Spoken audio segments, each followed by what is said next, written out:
Respected Dr. Shobha Bachao, Madam.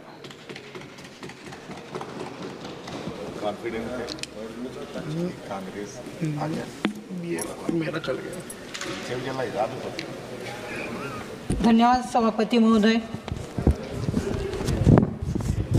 या सर्वोच्च सदनामध्ये मला आपण पहिल्यांदा बोलण्याची संधी या ठिकाणी प्राप्त करून दिलेली आहे. मी माझा मतदारसंघ धुळे महाराष्ट्र येथील मतदारांची खूप खूप आभारी आहे. त्याचप्रमाणे आमचे नेते राहुलजी गांधी, सोनियाजी गांधी यांची देखील खूप खूप आभारी आहे. सर्वप्रथम आरोग्याची देवता धन्वंतरी यांना मी वंदन करते आणि आज मी आरोग्य मंत्रालयाच्या अनुदानाच्या मागणीवरील चर्चेवर बोलण्यासाठी या ठिकाणी उभी आहे.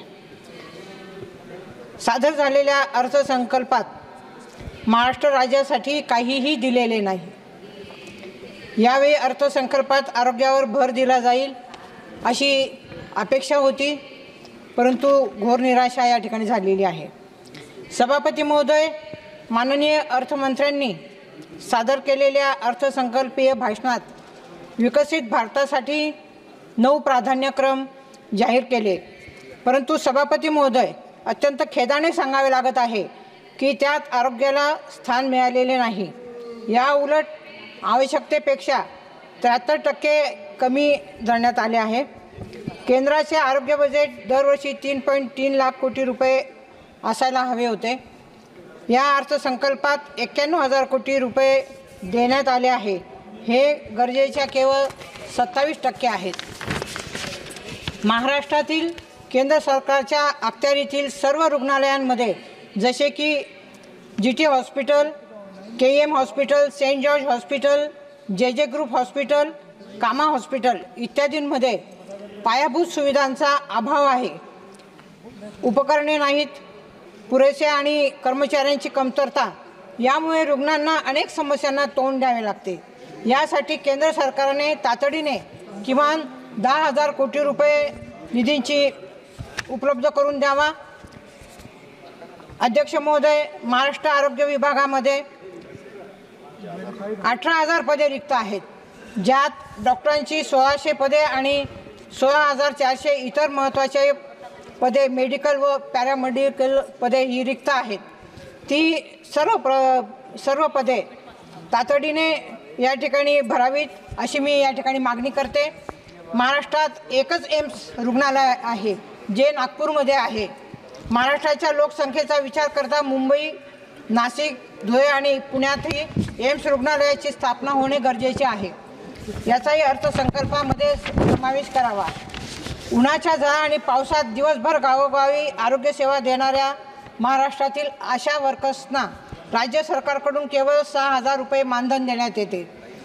केंद्र सरकारने केंद्रीय अर्थसंकल्पात तरतूद करून त्यांच्या सुरक्षेबरोबरच त्यांचा पगार किमान 20,000 रुपयांपर्यंत वाढवावा आणि त्यांचा प्रवास भत्ताही वाढवावा अशी माझी मागणी आहे.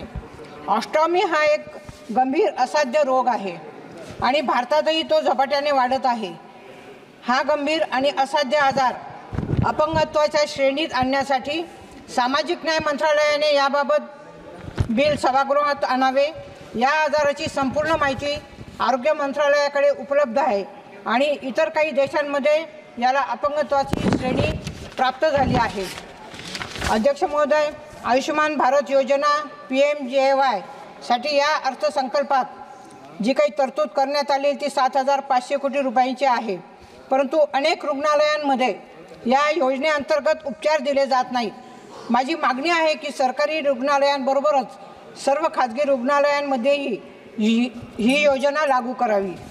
अध्यक्ष महोदय, जागतिक आरोग्य संघटनेनुसार भारत सरकार आणि इतर देशात 2023 आरोग्यावर GDPच्या किमान 3.2% खर्च करतात, तर अमेरिकेत हा आकडा 16% होता. भारताचे शेजारी नेपाळ, चीन आणि भूतानही या बाबतीत पुढे असल्याचे दिसून येत आहे. पण महोदय, मी अत्यंत खेदाने सांगू इच्छिते की आरोग्यावरील खर्चाच्या बाबतीत भारत मागे आहे. यंदा हा हिस्सा एकूण अर्थसंकल्पाच्या 1.9% आहे. यावर सरकारने अधिक लक्ष देणे आवश्यक आहे. अध्यक्ष महोदय, कोविड-19 काळात आरोग्य यंत्रणेची दुरावस्था व हतबलता संपूर्ण जगाने अनुभवली. नैसर्गिक आपत्ती व महामारीसाठी केंद्राने भरीव आर्थिक तरतूद करावी. अध्यक्ष महोदय, कृपया समाप्त प्रत्येक कीजिएगा. तालुक्यात मुख्यालयी आरोग्याच्या तज्ज्ञ सुविधा देण्यासाठी 100 खाटांचे शासकीय रुग्णालय मंजूर करून गोरगरीब रुग्णांना स्पेशालिटी सेवा ही देण्यात यावी. त्याच्यामध्ये अध्यक्ष महोदय, फिजिशियन, सर्जन, स्त्रीरोगतज्ञ, बालरोगतज्ञ, भूलतज्ञ, नेत्ररोगतज्ञ, अस्थिरोगतज्ञ, ENT इत्यादी सुविधा मिळाव्यात.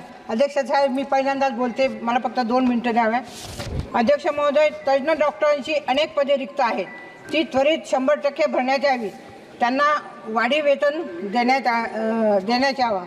अध्यक्ष महोदय, जे काही प्राथमिक आरोग्य केंद्र आहे, ग्रामीण रुग्णालय आहे, त्यामध्ये अत्यंत सुविधा कमी आहेत. ती सर्व केंद्र ही बळकट करण्यात यावी. कारण जे काही ग्रामीण भागातले रुग्ण आहेत त्यांना ही सेवा सक्षमतेने मिळण्यासाठी त्यांचं सेवांचं बळकटीकरण करावं.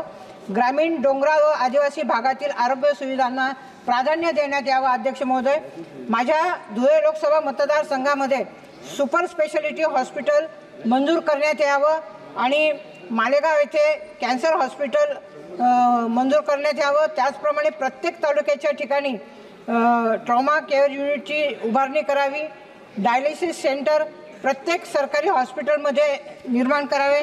अध्यक्ष महोदय, डॉक्टर जयस्वाल साहेब यांनी मांडलेला जो काही मुद्दा आहे त्याच्यामध्ये कॉलेज ऑफ फिजिशियन्स अँड सर्जनसारखी मुंबई येथील PG डिप्लोमा आणि फेलोशिप देणारी जी शिक्षण संस्था जी 112 वर्षापासून भारतात PG डिप्लोमा स्पेशालिस्ट निर्माण करते व असे स्पेशालिस्ट डॉक्टर पेरीफेरीमध्ये आरोग्यसेवा देत असतात. त्यांचे ॲडमिशन 2 वर्षापासून बंद आहेत. जवळपास वर्षाला 1100 PG डिप्लोमा डॉक्टरांना त्यामुळे आपण मुकलो आहोत. अशा संस्थांना अभय देणे गरजेचे आहे. अध्यक्ष महोदय, आरोग्य धनसंपदा, हेल्थ इज वेल्थ असं या ठिकाणी मला सांगावंसं वाटतं. मी आपल्या माध्यमातून स्वास्थ्य बजट पर अपनी बात रखना चाहता हूं.